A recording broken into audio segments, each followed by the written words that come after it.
तो गाइज़ आप सभी का फिर से स्वागत है हमारे यूट्यूब चैनल में। तो आज हम लोग लेके आ गए हैं साइंस का टॉप 20 क्वेश्चन। ऐसे क्वेश्चन जो आपके एग्जाम में सीधे यहीं से पूछे जाएंगे और इसी आधार पर आपको क्वेश्चन पूछे जाएंगे। हम लोग उन्हीं क्वेश्चनों को लेके आए हैं जिस तरह का सवाल आपके एग्जाम में पूछे जाएंगे गुरु। तो बिल्कुल भी देरी नहीं करते हुए चलिए शुरू करते हैं हम लोग पहले सवाल से। तो आपका पहला सवाल है, चलिए साथ में आप लोग भी कॉपी कलम लेके बैठिएगा ताकि जो भी इंपॉर्टेंट सवाल हो उसको आप लोग नोट करते चलिएगा। तो पहला सवाल है कि निम्न में से कौन चाल का मात्रक नहीं हो सकता है। आपको ढूंढ के निकालना है कि कौन चाल का मात्रक नहीं हो सकता है। तो हम लोग पहले जान लेते हैं कि चाल का मात्रक क्या होगा। तो चाल बराबर क्या होता है, चाल बराबर दूरी बटे समय होता है। चाल बराबर दूरी बटे समय होता है। तो दूरी का ऐसे मात्रक क्या हो जाता है गुरु, दूरी का आपका मीटर हो जाता है और समय का आपका सेकंड हो जाता है। तो चाल का एक ऐसा ही मात्रक तो आपका मीटर पर सेकंड हो जाएगा। आप इसको चाल को इसमें भी माप सकते हैं, किसमें गुरु, सेंटीमीटर पर सेकंड में भी माप सकते हैं, या फिर आप चाल को आप किलोमीटर प्रति घंटा में भी माप सकते हैं। तो आप देखिए ये तीनों ऑप्शन है। देखिए यहाँ पे आपका किलोमीटर प्रति घंटा भी है, यहाँ पे आपका सेंटीमीटर प्रति सेकंड भी है, यहाँ पे आपका मीटर प्रति सेकंड भी है। यानी ये तीनों ऑप्शन होगा। लेकिन आपको बोला था कि कौन नहीं होगा, तो आप देख सकते हैं ऑप्शन नंबर सी को देख सकते हैं। ऑप्शन नंबर सी आंसर इसका नहीं हो जाएगा, यही आपका इस सवाल का जवाब होगा। तो चलते हैं गुरु अगले सवाल में। क्वेश्चन नंबर आपका दूसरा, फटाफट आप लोग हमारे साथ मिलाते चलिएगा और सवाल को हल करते चलिएगा। क्वेश्चन नंबर दूसरा है कि सामान्य नेत्र के लिए दूरबिंदु पूछा है। सामान्य नेत्र के लिए एक नॉर्मल आइज के लिए दूरबिंदु कितना होगा। तो आप लोग भी जानते हैं कि सामान्य नेत्र के लिए दूरबिंदु कितना होता है गाइस, अनंत होता है। कितना होता है, अनंत होता है। अनंत यानी जिसको इन्फिनाइट बोलते हैं कि एक सामान्य नेत्र दूर तक कहीं तक भी देख सकता है, जिसको अनंत बोला जाता है। लेकिन वहीं पे अगर आपको सवाल ये भी पूछ सकता है कि नेत्र का एक सामान्य नेत्र की यानी जो निकटतम यानी कम से कम दूरी जहाँ तक वो साफ साफ देख सकता है, तो वो कम से कम दूरी कितना हो जाता है, 25 सेंटीमीटर हो जाता है। 25 सेंटीमीटर हो जाता है। या फिर इसी को आपको मीटर में भी पूछता है, तो अगर मीटर में पूछेगा तो इसको 0.25 मीटर हो जाएगा। तो यहाँ पे क्या बोला था आपको कि दूर बोला था, दूरबिंदु, तो दूरबिंदु क्या हो जाएगा, ऑप्शन नंबर आपका बी हो जाएगा, अनंत हो जाएगा। ठीक है, अगर निकट पूछता है तो आपका क्या होता है, 25 सेंटीमीटर होता है गाइस। फिर चलते हैं अगले सवाल में, क्वेश्चन नंबर 3 में चलते हैं। क्वेश्चन नंबर 3 आपका बोलता है कि डायनामो बदलता है। डायनामो क्या बदलता है। तो देखते हैं पहला ऑप्शन कि डायनामो क्या करता है, यांत्रिक ऊर्जा को विद्युत ऊर्जा में बदलता है, या फिर डायनामो विद्युत ऊर्जा को यांत्रिक ऊर्जा में बदलता है, या फिर डायनामो रासायनिक ऊर्जा को विद्युत ऊर्जा में बदलता है, या फिर इनमें से कोई नहीं। तो आप लोग भी आंसर देते चलिए। देखिए बहुत सारे बच्चों का आंसर आ रहा है, बिल्कुल बहुत सारे बच्चों का सही आंसर आ रहा है। तो सबसे पहले हम लोग डायनामो के बारे में जानेंगे कि डायनामो होता क्या है। तो आप लोग क्लास 10 में पढ़ चुके हैं कि दो चीज़ होता है, एक होता है डायनामो और एक होता है क्या, मोटर होता है। डायनामो और आप मोटर के बारे में आप क्लास 10 में पढ़ चुके हैं। ये दोनों जो है आपका डायनामो और आपका मोटर,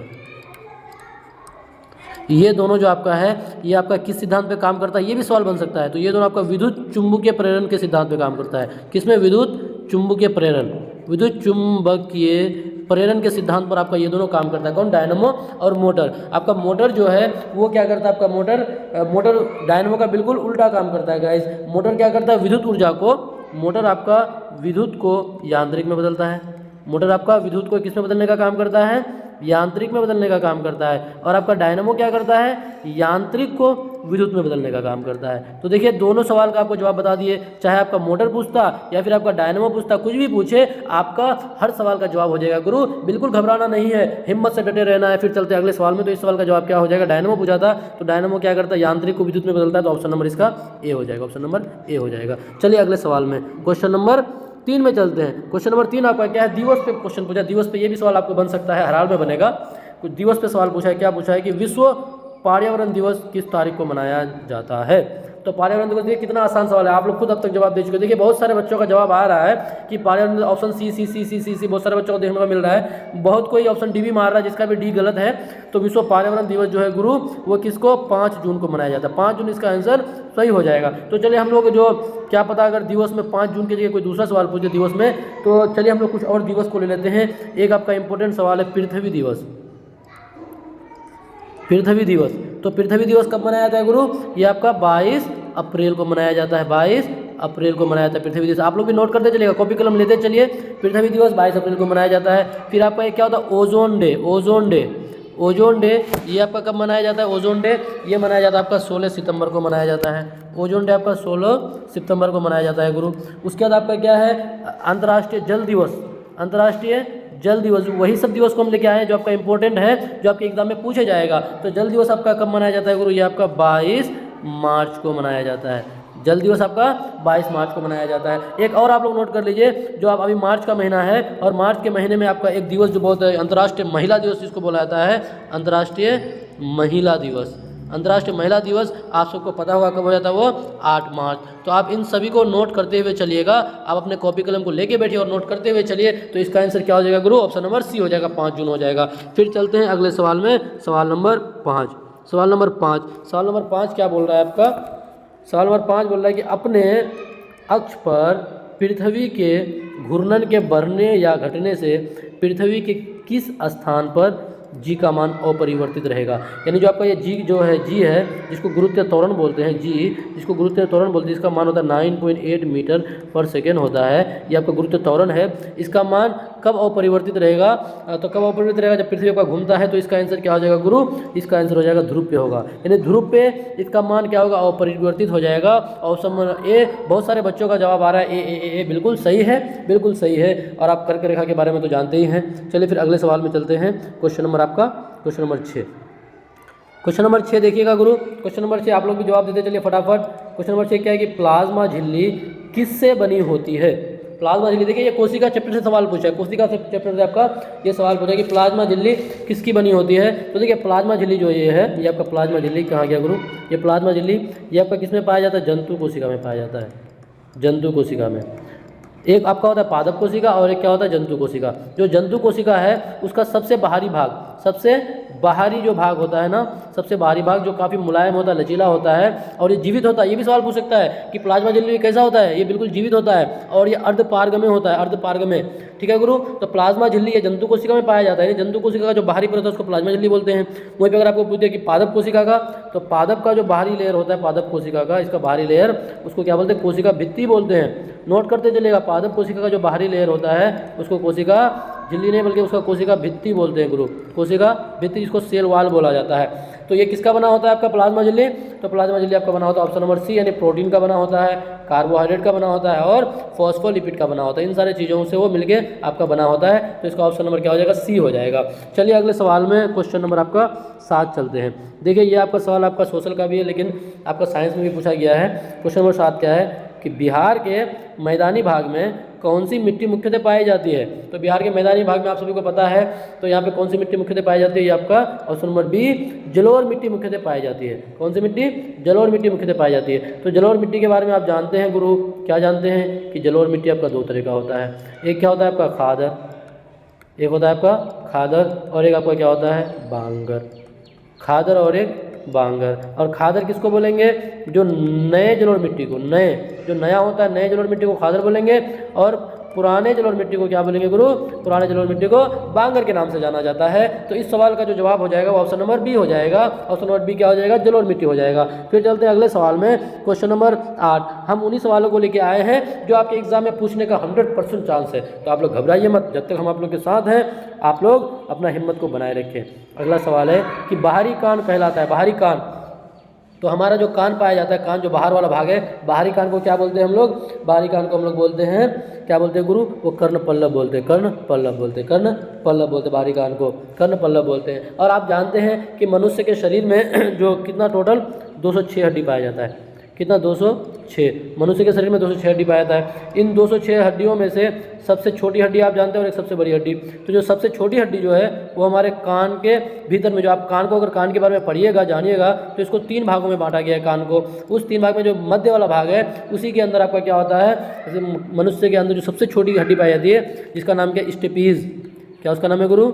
स्टेपीज। स्टेपीज मनुष्य के शरीर की सबसे छोटी हड्डी स्टेपीज वो आपका कान में ही पाया जाता है। कहाँ पाया जाता है? कान में ही पाया जाता है। और कान से हम लोग क्या करते हैं? सुनने का काम करते हैं। चलिए अगला सवाल, क्वेश्चन नंबर 9। क्वेश्चन नंबर 9 गुरु, क्वेश्चन नंबर 9 क्या बोलता है कि जीन के वैकल्पिक रूपों का क्या नाम है? तो जीन, ये आपका ये सवाल आपका बन गया कहाँ से? आपका ये अनुवांशिकी चैप्टर से आपका ये सवाल पूछा गया है कि जीन के वैकल्पिक रूपों का क्या नाम है। तो जीन देख करके डरना नहीं है, ये वाला जीन नहीं है। ये आपका कौन सा जीन है?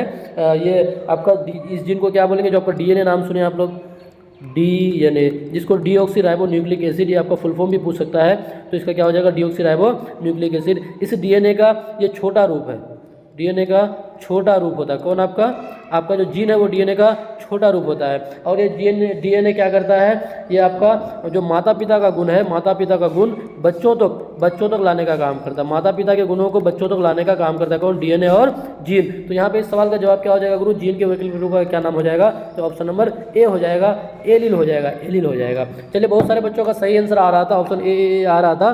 तो बहुत अच्छा आप लोगों का मेहनत चल रहा है। चलिए, इसी तरह आप लोग मेहनत को अपना बरकरार कंटिन्यू बनाए रखिए। फिर चलते हैं अगले सवाल में। Question number 10।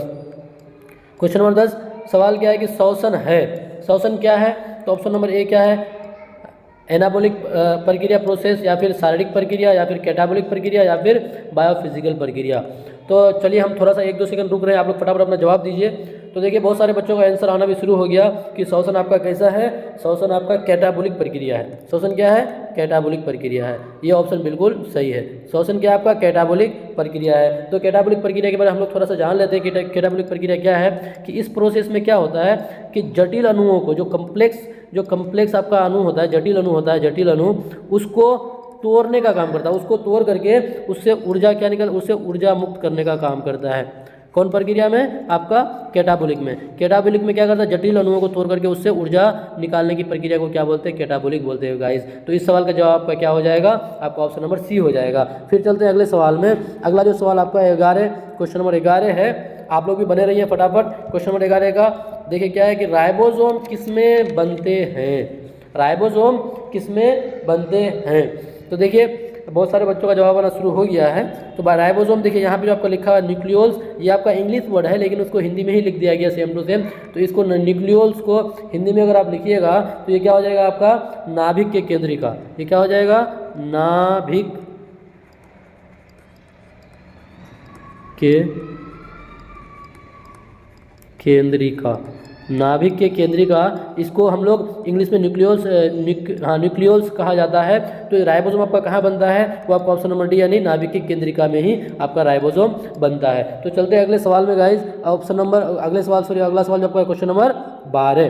Question number 12। तो क्वेश्चन नंबर 12 को आप देखिए। क्वेश्चन नंबर 12 को देखिए, थोड़ा रुकिएगा आप लोग, इसको थोड़ा छोटा कर लेते हैं। हाँ चलिए गाइस, क्वेश्चन नंबर 12।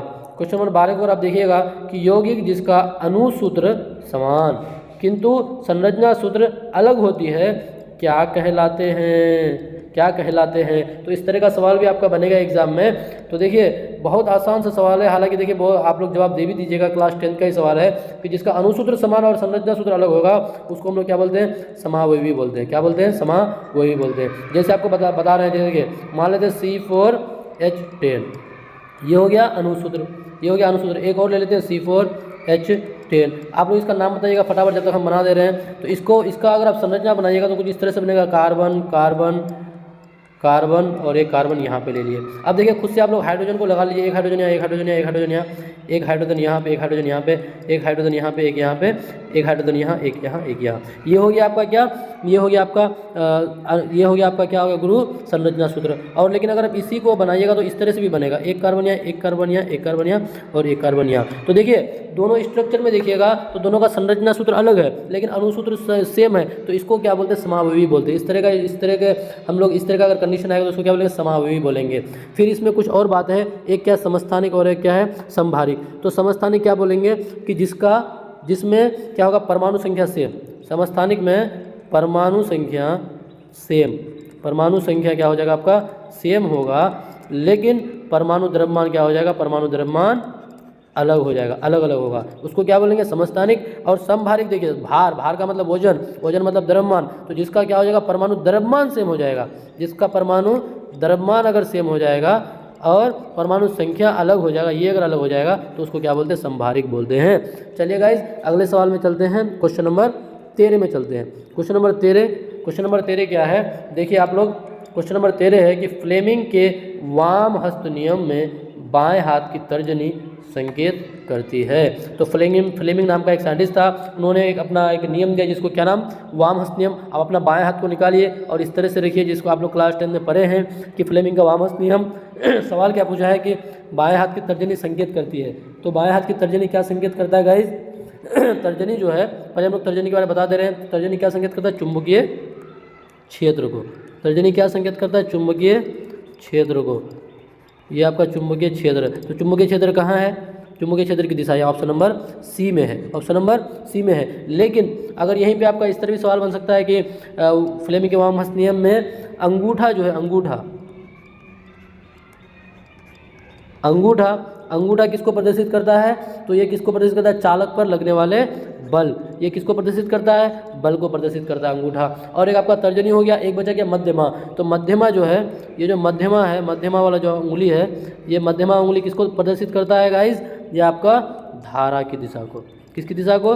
धारा की दिशा को। तो बताइए, तर्जनी हो गया आपका चुंबकीय क्षेत्र की दिशा को, अंगूठा बल हो गया, और मध्यमा आपका धारा की दिशा को प्रदर्शित करता है। तो इस सवाल का जवाब क्या हो जाएगा? ऑप्शन नंबर सी हो जाएगा। फिर चलते हैं अगले सवाल में, जो आपका अगला सवाल है क्वेश्चन नंबर 14। क्वेश्चन नंबर 14 देखिए, बहुत आसान सा सवाल है, बहुत आसान सा सवाल है कि निम्न में से कौन सी वस्तु ऊष्मा का अच्छा चालक है? तो अच्छा चालक होने का मतलब, चालक किसको बोलेंगे? एक होता है गुड कंडक्टर, एक होता है बैड कंडक्टर, एक सुचालक एक कुचालक। तो चालक बोलेंगे जिसमें हीट और ऊष्मा जिसमें आर पार हो जाए उसको चालक बोलेंगे, और जिसमें हीट और करंट आर पार ना हो उसको क्या बोलेंगे? कुचालक बोलेंगे। तो यहाँ पे ऑप्शन देखिए, पहला ऑप्शन क्या है? थर्माकोल है, दूसरा शीशा है, तीसरा लकड़ी का बुरादा है, चौथा प्लास्टिक है। तो आप अगर देखिएगा कौन अच्छा चालक है, तो इन ऑप्शनों के हिसाब से यहाँ पे आंसर क्या हो जाएगा? यहाँ पे आंसर आपका शीशा हो जाएगा।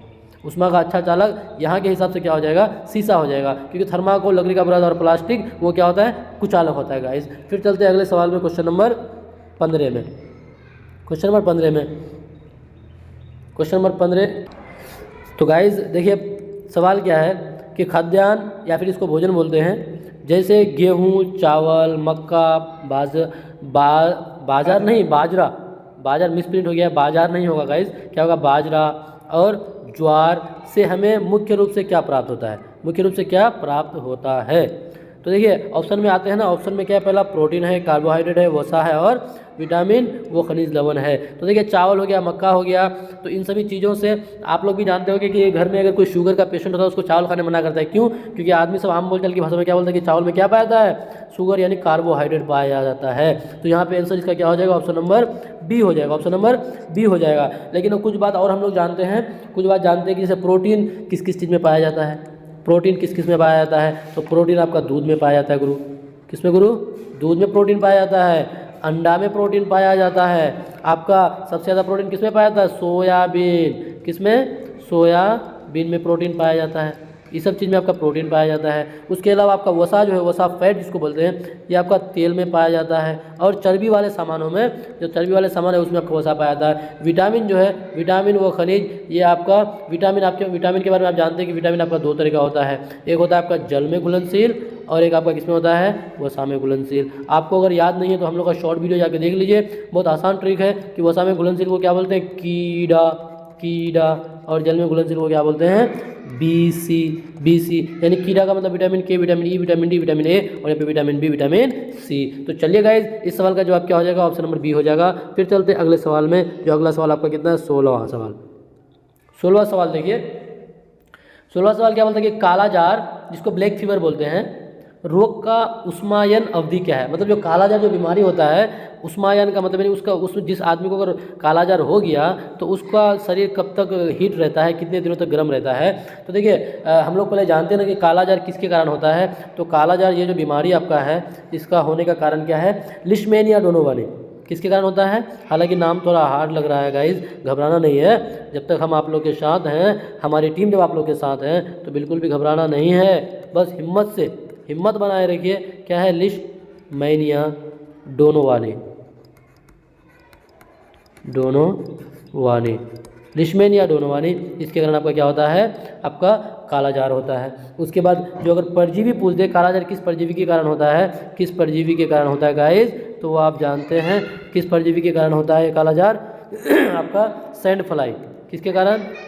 सैंड फ्लाई किसके कारण होता है? सैंड फ्लाई के कारण होता है, बालू मधुमक्खी के कारण होता है। तो इससे एक और भी सवाल बन सकता है कि काला जार अगर किसी को होता है तो कौन सा अंग प्रभावित होता है? शरीर का कौन सा अंग काला जार से प्रभावित होता है? तो ये किससे कौन प्रभावित होता है? आंत, जो हमारा शरीर में जो आंत है ये क्या होता है, कालाजार से प्रभावित होता है। तो अब इस सवाल का चलिए जवाब देखिए। हालांकि इस बीच में बहुत सारे बच्चों का सही जवाब आ गया कि उस्माइन अवधि क्या होता है, 2 से 4 महीने का होता है। कितने का होता है, 2 से 4 महीने का होता है। चलिए गाइस आप लोग भी नोट करते हुए चलिएगा, कॉपी कलम लेके बैठिए। चलिए अगले सवाल में, सवाल नंबर 17। सवाल नंबर 17 देखिए, बहुत आसान सा सवाल है कि इनमें से कौन वायु प्रदूषक संकेतक पौधे हैं, यानी कौन सा पौधा आपको संकेत करता है कि वायु क्या है, प्रदूषित है। तो बिल्कुल देखिए इसका सटीक आपको जवाब बता दे रहे हैं, फैक्चुअल सवाल है। तो क्या हो जाएगा, लाइकेन हो जाएगा, lichen. Option number B, option number B हो जाएगा इसका आंसर। चलिए 17 के बाद 18वां सवाल। 18वां सवाल देखिए, 18वां सवाल क्या है कि परमाणु के नाभिक में उपस्थित होते हैं, परमाणु के नाभिक में उपस्थित होते हैं तो केवल प्रोटॉन, केवल इलेक्ट्रॉन, प्रोटॉन तथा न्यूट्रॉन दोनों, केवल न्यूट्रॉन और केवल प्रोटॉन। तो पहले हम लोग ने एक परमाणु बना के देखते हैं। ये हो गया नाभिक हो गया, ये हम लोग परमाणु का स्ट्रक्चर पहले एक बना के देखते हैं। ये परमाणु का क्या है गाइस, स्ट्रक्चर बना लिया हम लोग। और आप लोग को पता है कि परमाणु के स्ट्रक्चर में, रुकिए गाइस थोड़ा बड़ा करके बनाते हैं, रुकिए थोड़ा सा आप लोग। ये हम लोग परमाणु का स्ट्रक्चर बना लेते हैं, ये परमाणु का स्ट्रक्चर है गाइस, ठीक है। उसके बाद देखिए क्या स्ट्रक्चर में होता है, परमाणु के जो नाभिक जो है, परमाणु का जो नाभिक है, नाभिक में आपका यहाँ पे आपका P+N प्रोटॉन और न्यूट्रॉन रहता है। बाकी जो वो जो आपका जो कक्ष सब जो है, जो शेल जो है, इसमें आपका इलेक्ट्रॉन, इसमें क्या होता है, परमाणु के कक्ष में इलेक्ट्रॉन गाइस, क्या गाइस, इलेक्ट्रॉन घूमते रहता है। तो देखिए सवाल क्या था कि परमाणु के नाभिक में उपस्थित होते हैं। तो परमाणु के नाभिक में कौन कौन उपस्थित होता है, तो केवल इलेक्ट्रॉन तो होगा नहीं, क्योंकि इलेक्ट्रॉन कहाँ पे रहता है, ये कक्षों में रहता है। प्रोटॉन तथा न्यूट्रॉन ये दोनों, हाँ बिल्कुल यही दोनों होता है। और केवल न्यूट्रॉन, बिल्कुल ये भी गलत, केवल प्रोटॉन ये भी गलत। एक बात और आप लोग जान लीजिए, यहाँ पे क्या जान लीजिए आप लोग, कुछ बातें और जान लीजिए कि जो इलेक्ट्रॉन जो है इस पर कैसा चार्ज होता है, ये आपका इसमें नेगेटिव चार्ज होता है। कितना होता है इसमें चार्ज, कितना था, 1.6 × 10⁻⁻⁻19 कूलम चार्ज होता है, किस पे, इलेक्ट्रॉन पे। और सेम टू सेम चार्ज आपका प्रोटॉन पे भी होता है, प्रोटॉन पे, लेकिन ये आपका जो है ये आपका माइनस में हो जाएगा। और प्रोटॉन में भी सेम चार्ज होता है, बस फर्क क्या होता है, ये प्लस में होता है। 1.6 × 10⁻⁻19 कूलम चार्ज प्रोटॉन में भी सेम होता है गाइस। और आपका जो न्यूट्रॉन है, न्यूट्रॉन जो है आपका N जो है न्यूट्रॉन, इस पर कोई भी चार्ज नहीं होता है, ये आपका उदासीन होता है, ठीक है गाइस। तो इसका आंसर क्या हो जाएगा, ऑप्शन नंबर बी हो जाएगा। इसका आंसर क्या हो जाएगा, ऑप्शन नंबर बी हो जाएगा। चलिए अगले सवाल में, सवाल नंबर 19, सवाल नंबर 19 गाइस। सवाल नंबर 19 में देखते हैं क्या है। सवाल नंबर 19 कि पीएच स्केल की खोज किसने की, पीएच स्केल की खोज किसने की। तो पीएच स्केल, चलिए ये आपका ये अम्ल क्षार और लवण से ये सवाल है आपका, पीएच स्केल। हम लोग पहले क्या करते हैं, एक पीएच स्केल बना लेते हैं, एक स्केल बना लेते हैं। देखिए एक आदमी था, एक वैज्ञानिक था, क्या नाम था उसका, सोरेनसन। क्या नाम था, सोरेनसन। उन्होंने क्या किया, एक स्केल बनाया। क्या बनाया गाइस, एक स्केल बनाया, जिसका नाम क्या रखा गया, पीएच स्केल। और उस स्केल में रेंज कहाँ से कहाँ तक था, 0 से लेकर के कहाँ तक, 14 तक रेंज रखा गया, ठीक है। उसके बाद उसने क्या किया कि उसमें वो अम्ल क्षार और लवण को उसको मापने के लिए कि कौन अम्ल है, कौन क्षार है, कौन लवण है, उसको मापने के लिए स्केल बनाया था। और सवाल पूछ सकते हैं कि कब बनाया, तो कब बनाया था, तो ये आपका हो जाएगा 1909 में। कब गाइस, 1909। अलग अलग किताब में अलग अलग डाटा है, तो आप लोग फिर देख लीजिएगा कितना है, 1909 में। कौन थे वो, सोरेनसन। किधर है, option number D, option number D, Sorensen. इन्होंने क्या किया, एक स्केल बनाया। तो अब यहाँ पे एक सवाल ये भी बन सकता है कि जो P है और H जो है, इसका फुल फॉर्म क्या होता है, तो ये होता है क्या, power of hydrogen, power of hydrogen, power of hydrogen हो जाता है। उसके बाद देखिए गाइस और कैसा कैसा सवाल यहाँ पे बनेगा। यहाँ पे आपका सवाल बनेगा कैसा, रुकिए थोड़ा सा।